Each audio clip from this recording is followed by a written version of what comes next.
Hi everyone, I am Roma Has, and I'm going to talk a little bit about Angel Art's Pokemon tabletop campaign, Pokemon Spectrum Session 1. If you are watching this, I'm going to assume that you've already seen it because I will be talking about some spoilers. So I do recommend that you watch the session first before you watch any of these vlogs rather. Anyway, so for me, this was my very first session of any kind of tabletop RPG that I've ever done. And for me, it was a little bit overwhelming at first. There were a lot of characters to keep track of, and I'm still trying to sort them all out in my head. There were a lot of commands that we had to type in just to roll initiative. It's like the very first question I asked them was, exactly do I roll initiative? Yeah, but anyway, it was still a lot of fun. Everyone was so nice, and they were very patient, even when I couldn't quite get it right sometimes. So I want to thank everyone for that. It was really a lot of fun. But anyway, onto the session itself. I'm not going to do a session recap. Some of the other players, I think, are doing that. I'm not going to do that. I just wanted to kind of free talk a little bit about some of the things that happened in the episode. So first of all, I think the Pokemon world that Angel Arts made was very interesting. I like the fact that there's a wall surrounding the entire country, and some of the wild Pokemon are not allowed in, and that's very interesting to me, because one thing that Pokemon fans like to joke about is the fact that some of these Pokemon would definitely kill us if they actually existed. And the fact that Hark kind of addresses that in this campaign by having some of them being banned, that's very smart, I think. And it makes me wonder what's beyond that wall, because I'm pretty sure we're going to have to venture out there at some point. Don't know when. It could be tonight. Who knows? But anyway, so the other thing that is very interesting to me is how psychics are treated, and not just psychic Pokemon, but psychics themselves in this world. I don't think the games really talk about this very much, but the fact that some people can actually have psychic powers, and how they're actually kind of rated on different levels, and they have different restrictions based on their level. That's also very smart, I think. And it makes me curious why Noir wears a pin that's actually a lower level than what she actually is. Which, part of me understands why, because if she were higher level, she would be monitored. But at the same time, I wonder, why can't she just hide the pin completely? But then again, it's possible that she has to wear it because they already know she's a psychic, so she keeps her powers in check to hide the fact that she's higher than she actually is.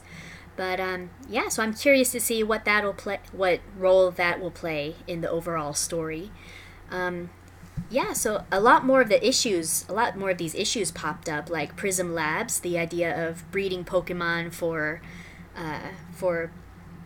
the best stats in some way. Having played Pokemon competitively for a little while, it is a thing in the games that you have to breed Pokemon to be very strong for battle. And of course in the games you don't really think about that, but in terms of story you realize, yeah, it actually is messed up, isn't it? The fact that how many Pokemon I have just sent off through Wonder Trade, or how many Pokemon I've just flat out released into the wild because they were the wrong nature, for example, or they didn't have the right stats that I needed. And I'm glad that that's being addressed here too. Also, Pokerus. Pokerus, I'm very curious to see how that plays a role too, because my gosh, there's just a lot of animal rights stuff going on, isn't it?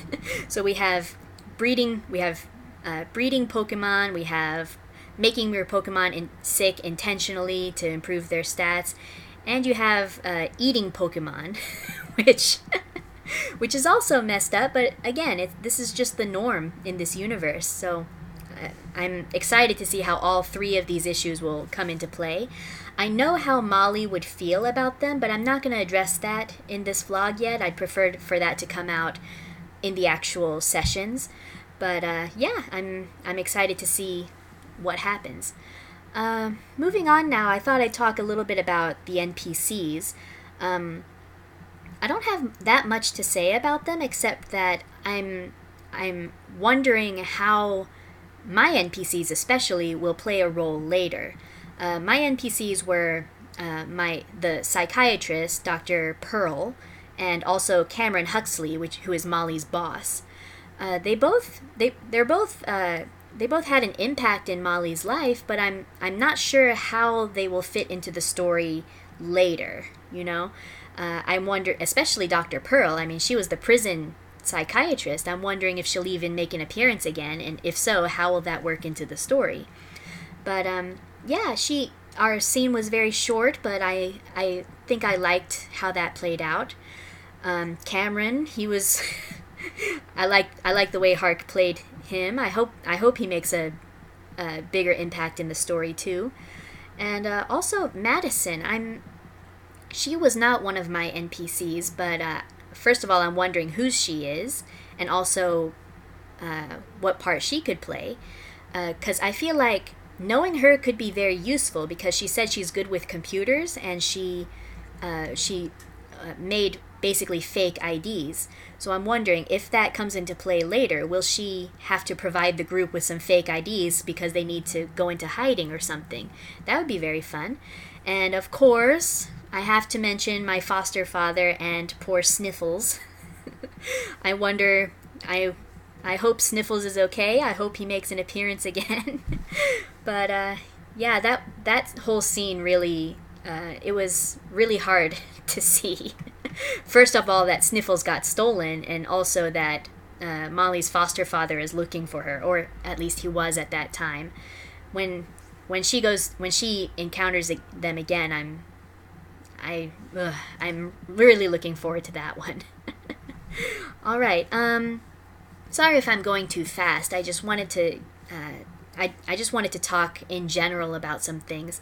I figure some of the other player characters might talk about the specifics of things, but right now it's just after playing the session for 5.5 hours, my brain was kind of mush at that point. So I actually couldn't remember a lot of stuff that had happened in the session until I saw the videos again and remembered them. But anyway, I want to talk real quick about Yu. Yu was he was such a blast to play. I mean, the character profiles that we gave each other were very, very general and succinct, and they for Yu, it was basically all that Petra had told us was that Yu was very affectionate, especially toward her, especially toward Tiffany rather, because she basically saved him, and so he wants to make sure that she's happy. And so all the stuff with Yu playing with random things and getting into mischief, like just naive mischief, that was basically a decision on my part. But I was glad that Petra seemed to enjoy it. I was glad that everyone seemed to enjoy it, and I just had such a blast doing it. And I got to work on Yu's voice a little bit. It's kind of hard to do the that voice. But anyway, yeah. So moving on now to Molly herself. There were a few things that surprised me about Molly while playing this session. One of them was I was surprised how talkative Molly ended up being. I wrote her as kind of not even really an introvert, just someone who is shut off emotionally from everyone else. And the fact that she was willing to talk to Chase in the beginning scene, that surprised me a little bit. And how much she actually talked to Dr. Pearl, that also surprised me. Because, when you get a character in your mind, actually executing that character it usually ends up very different than how you planned. And I think it was a good choice. I think it was a good change, rather. I think it was a good change. I'm curious to see how she will interact with the other characters, because really, when I thought about it, Molly was the only player character who didn't really have a lot of interaction with the other player characters. She had that scene with Chase, and she had the scene with Cassie at the very end. but as but they were very short, and she didn't have that much to say to either one of them. So I'm curious to see how she'll interact with the others. And same thing with Bullet. Bullet didn't have a chance to interact with anyone either. And yeah, we had the scene in prison when Molly first meets Bullet. But other than that, adult Molly hasn't had much interaction with Bullet, and I'm curious to see how Riz will end up playing Bullet now that he's a Crobat.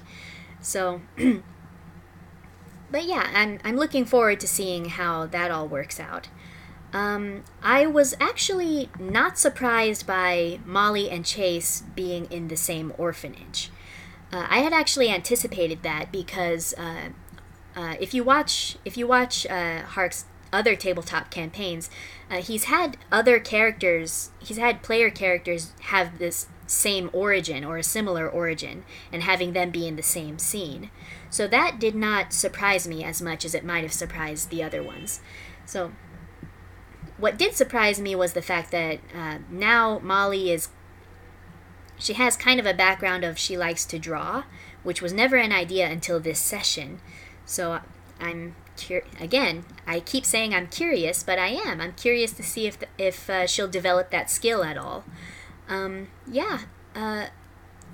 really don't have much else to say. I mean, everything went by. It was kind of a blur, an exciting blur, I should say. I'm rewatching the whole session to prepare for tonight. I'm really excited to see what'll happen.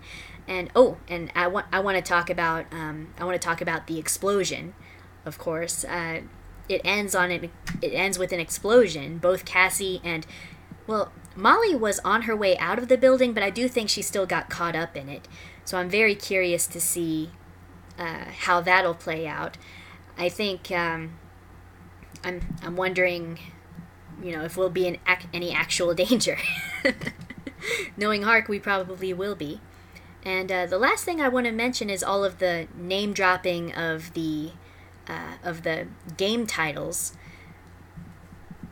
What are you planning, Hark? I do have a couple theories about it, but they're just baby theories at this point, and I really want to wait and see how that all turns out before I say anything else. And the last thing I want to mention is that while watching the session, I realized I say just kind of a lot. I hope that doesn't bother anyone else as much as it bothers me, but now that I've noticed it, I will try to bring it down a little. But anyway, yeah, sorry this is kind of a short vlog. I just wanted to say in general some of my thoughts. I don't have that much to say about it, honestly. I'm sorry. I'm kind of new to this whole talking to a camera thing. But yeah, I'm really excited about session 2. I hope you all enjoyed session 1, and I'll see you soon.